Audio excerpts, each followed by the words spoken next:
Good afternoon. Thank you very much. Today I am present to inform you that the Western world is facing a significant threat. It is in danger because those who are supposed to defend the values of the Western world are co-opted by a worldview that inevitably leads to socialism and consequently to poverty and economic deprivation. Unfortunately, in recent decades, motivated by some well-intentioned desires to help others, and others by the desire to belong to a privileged caste, the main leaders of the Western world have abandoned the model of freedom for different versions of what we call collectivism.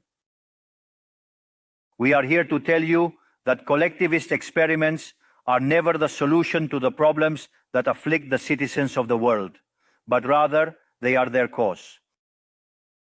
Trust me, there is no one better than us Argentines to provide testimony on these two issues. When we embraced freedom in 1860, in 35 years we became the world's first dominant power. 35 years we became the first world power. While when we embraced collectivism, over the past 100 years, we saw how our citizens began to systematically impoverish themselves until they fell to the 140th position in the world. 40 in the world. But before we can have this discussion, it would be important for us to first look at the data that supports why free market capitalism is not only a possible system to end world poverty, but also the only morally desirable system to achieve it. If we consider the history of economic progress, we can see how from year zero until around 1800, the world's per capita GDP remained practically constant throughout the reference period. If one looks at a chart of the evolution of economic growth throughout human history, one would be seeing a chart with the shape of a hockey stick, an exponential function that remained constant for 90% of the time and exponentially shoots up from the 19th century. The sole exception to this stagnant history was at the end of the 15th century with America's discovery. Except for this, from year zero to 1800, global per capita GDP remained stagnant without any significant changes. Now, not only did capitalism generate an explosion of wealth from the moment it was adopted as an economic system, but if one analyzes the data, what is observed is that growth has been accelerating throughout the entire period. During the entire period between year zero and 1800, the per capita GDP growth rate remained stable at around 0.02% annually, that is, practically without growth. From 19th century, with Industrial Revolution, growth rate reaches 0.66%. Given the current rate, it would require a time span of approximately 107 years to achieve a twofold increase in per capita GDP. In 1900-1950, growth rate rises to 1.66% annually.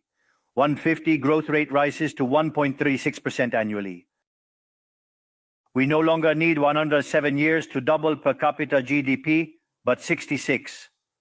If we take the period between 1950 and the year 2000, we can see that the growth rate was 2.1% annually, which would mean that in just 33 years, we could double the world's per capita GDP. This trend, far from stopping, remains alive even now.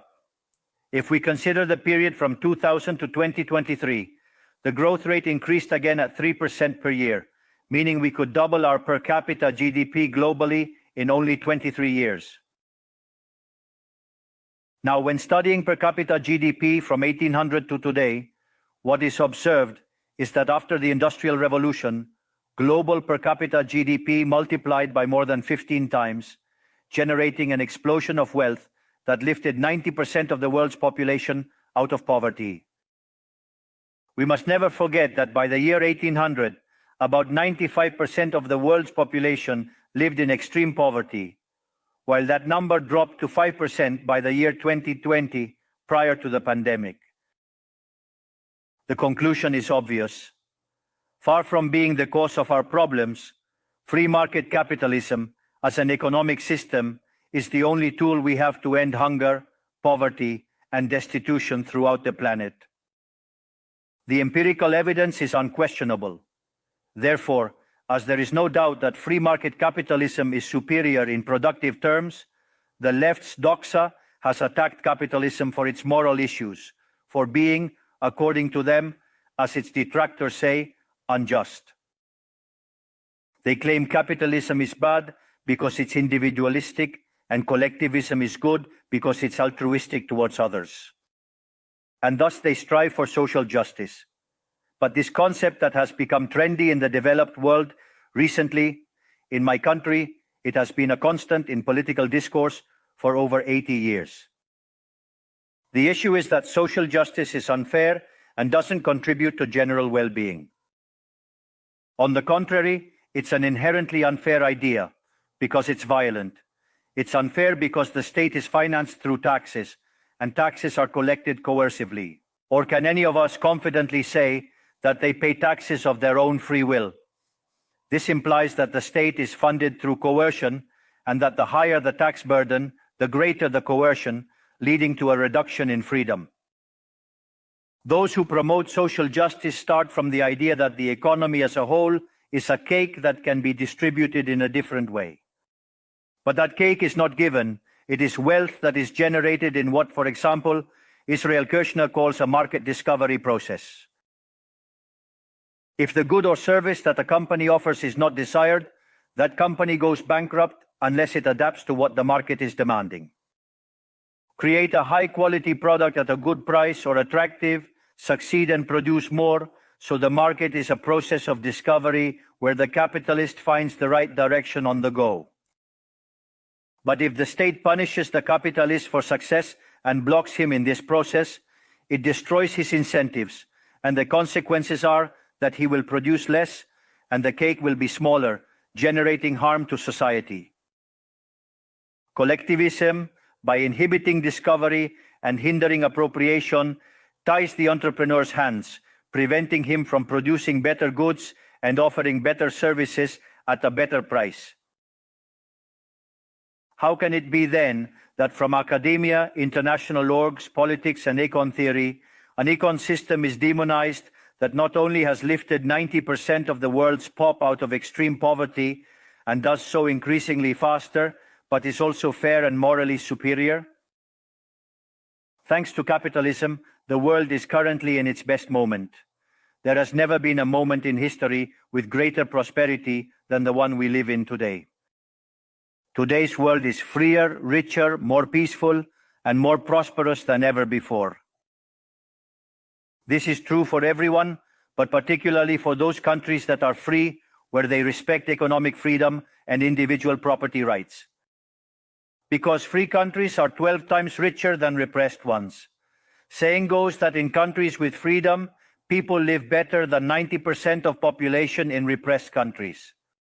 It has 25 times fewer poor people in the standard format and 50 times fewer in the extreme format.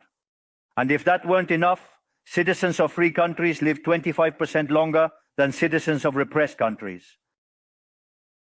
Now, in order to understand what we come to defend, it is important to define what we mean when we talk about libertarianism. To define it, I take up the words of the greatest proponent of the ideas of freedom in Argentina, Professor Alberto Venegas Lynch, who says that libertarianism is the unrestricted respect for the life project of others, based on the principle of non-aggression, and in defense of the right to life, liberty, and property, whose fundamental institutions are private property, free markets without state intervention, free competition, division of labor, and social cooperation, where one can only be successful by serving others with goods of better quality at a better price. In other words, the capitalist, the successful entrepreneur, is a social benefactor who contributes to the well-being of society as a whole. In short, a successful entrepreneur is a hero. This is the model that we are proposing for the future of Argentina, a model based on the fundamental principles of libertarianism, the defense of life, freedom, and property. Now, if free market capitalism and economic freedom have been remarkable instruments to eradicate poverty globally, and we are presently experiencing the most favorable period in human history, it is worth inquiring why I assert that the West is in jeopardy.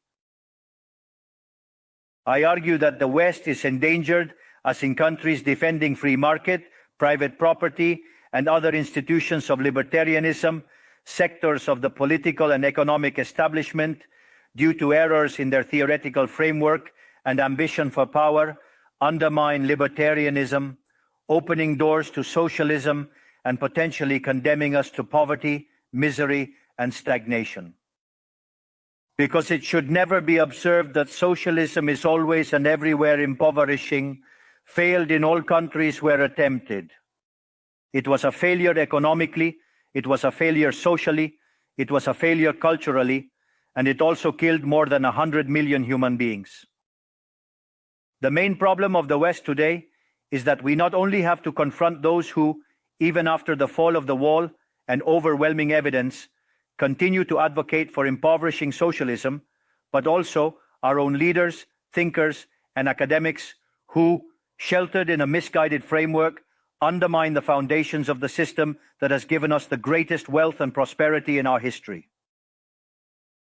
The theoretical framework I am referring to is neoclassical economic theory, which designs an instrument unintentionally functional to the intrusion of the state, socialism, and the degradation of society. The issue with neoclassicals is that since the model they fell in love with doesn't match reality, they attribute the error to the supposed market failure instead of revising the premises of their model. On the text about a supposed market failure, regulations are introduced that only generate distortions in the price system that hinder economic calculation and consequently savings, investment, and growth. This problem essentially lies in the fact that not even supposedly libertarian economists understand what the market is, since if it were understood, it would quickly be seen that it is impossible for there to be such a thing as a market failure. The market is not just a graphical description of a supply curve and a demand curve on a graph. The market is a mechanism of social cooperation where property rights are voluntarily exchanged. Thus, considering this definition, discussing market failure is a contradiction in terms. There is no market failure. If transactions are voluntary, the only situation in which there can be a market failure is if there is coercion present. And the only one with the ability to coerce in a generalized manner is the state that possesses the monopoly of violence. Consequently, if someone considers that there is a market failure, I would recommend that they check if there is state intervention in the middle. If no state intervention found, suggest reanalyzing as it is definitely wrong. Market failures do not exist. An example of the alleged market failures described by neoclassicals are concentrated structures in the economy. However, without functions that demonstrate increasing returns to scale, whose counterpart are the concentrated structures of the economy, we would be unable to explain the phenomenon of economic growth from 1800 to the present day. Look how interesting. Commencing from the year 1800 and extending onwards, with the population experiencing a multiplication of more than 8 or 9 times, the per capita income underwent a growth of more than 15 times in magnitude.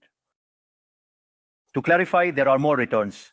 This caused poverty to drop from 95% to 5%. However, the presence of increasing yields implies the existence of concentrated structures, which would be referred to as, for example, a monopoly in the market economy. How can it be that something that has generated so much well-being, according to neoclassical theory, that is considered a market failure? Neoclassical economists think outside the box. When the model fails, don't get angry with reality. Get angry with the model and change it. The dilemma for the neoclassical model is that they aim to enhance market functioning by targeting perceived failures. By doing so, they not only open doors to socialism, but also undermine economic growth. For instance, implementing regulations on monopolies, dismantling their profits, and obliterating increasing returns would inevitably annihilate economic growth. In other words, each time you want to correct a presumed market failure, inevitably, due to not knowing the market or because you have become attached to a failed model, you are opening doors to socialism and condemning people to poverty. However, in the face of the theoretical demonstration that state intervention is harmful, the empirical evidence that it failed because it could not be otherwise, the solution that collectivists will propose is not greater freedom, but greater regulation, generating a downward spiral of regulations until we all become poorer and the lives of all of us depend on a bureaucrat sitting in a luxury office. Given the resounding failure of collectivist models and the undeniable advances of the free world, socialists were forced to change their agenda. They left behind the class struggle based on the economic system to replace it with other supposed social conflicts equally harmful to community life and economic growth. The first of these new battles was the ridiculous and unnatural fight between man and woman. Libertarianism already establishes equality between sexes.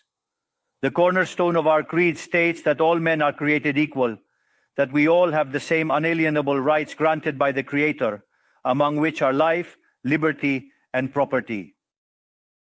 This radical feminism agenda has led to increased state intervention, hindering the economic process. It provides jobs to bureaucrats who haven't contributed anything to society, whether through women's ministries or international organizations promoting this agenda. Another conflict that socialists pose is that of humans against nature.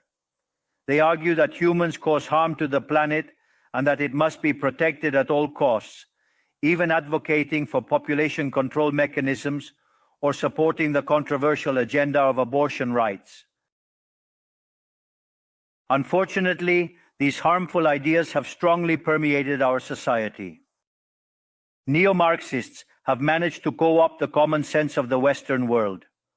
They achieved this through the appropriation of the media, culture, universities, and yes, even international organizations.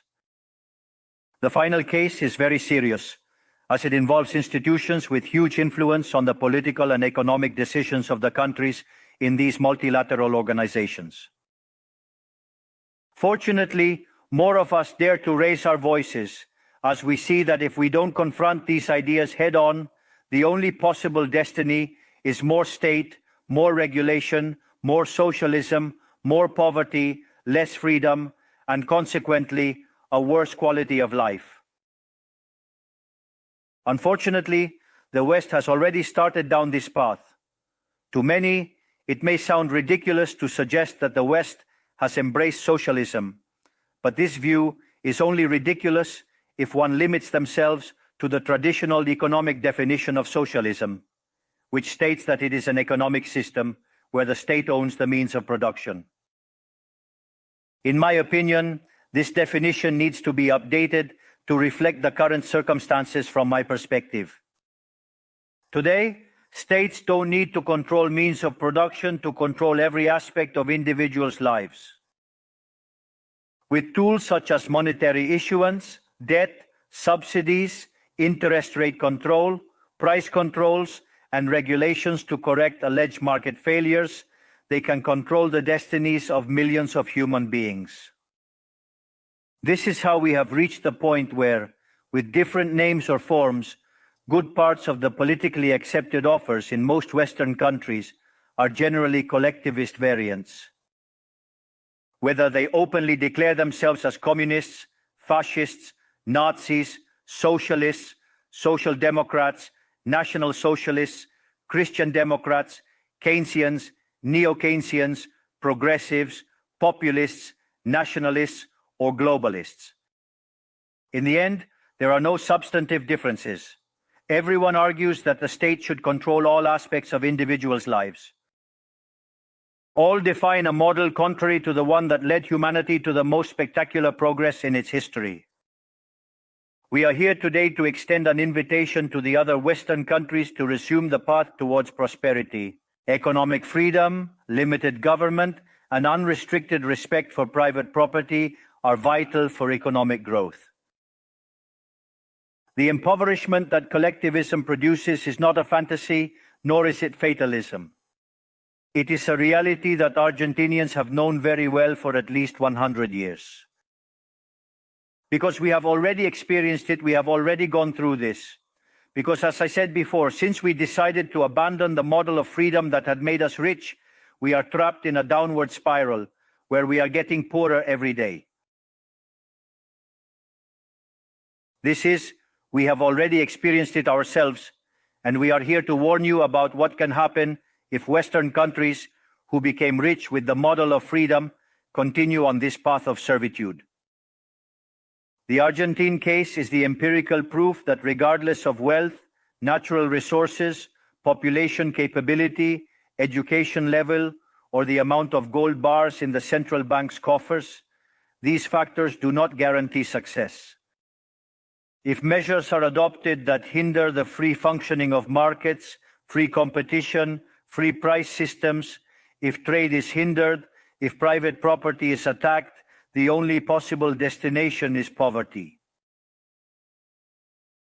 To summarize, I want to convey a message to all entrepreneurs present and those who are not, but are following us from around the globe, whether they're here or not physically. Don't be intimidated by the political caste or the parasites who live off the state.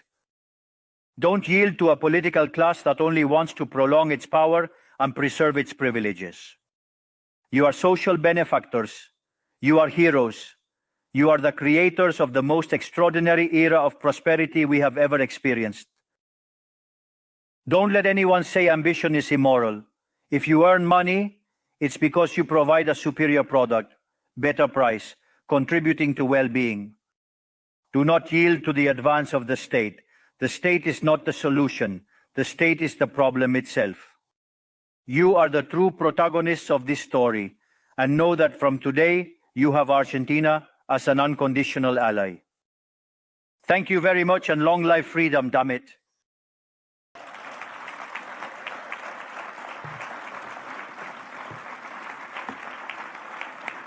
Thanks.